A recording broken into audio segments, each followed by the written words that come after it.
Okay, so I'm using a throwaway just to be extra safe. I, 23F, got married 2 weeks ago to my 24M husband, and it was so great.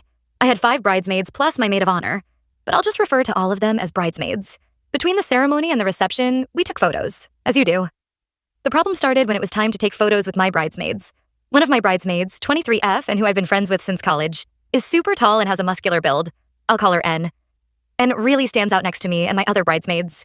She was also wearing a patterned dress when I specifically asked all my bridesmaids to wear solid colors. They got to pick their own dresses and just had to match the color I picked ahead of time. So, between the dress and her build, N really stood out in the photos and was throwing them all off.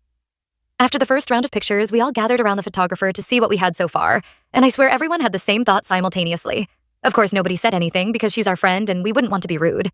I would have just sucked it up, but N herself turned to me and said, "I understand if you want to take some without me." She didn't seem sad or anything, and she was even laughing a little, so I told her I thought that was a good idea. And me and my other bridesmaids retook the photos without her. Fast forward to about an hour into the reception, N finds me and congratulates me and says something came up and she needs to leave early. So we say goodbye, and that's it. So now it's been 2 weeks since my wedding, and I haven't heard from N at all. But that's not strange since I've hardly heard from anyone since they know I'm on my honeymoon. The photographer sent me the finished photos yesterday, and I posted my favorites on Facebook. I didn't include any with N since I was only posting like 30 of the absolute best ones. Pretty quickly after posting them, N messaged me saying how hurt she was that I didn't post any with her in them and that I took photos without her in the first place. I apologized, of course, and told her I would post the rest of the photos in a few days. I also reminded her that she was the one who suggested I take some without her. She called me a narcissist and selfish, and now she's not responding to me at all. I'm so confused since she literally told me I could retake them without her.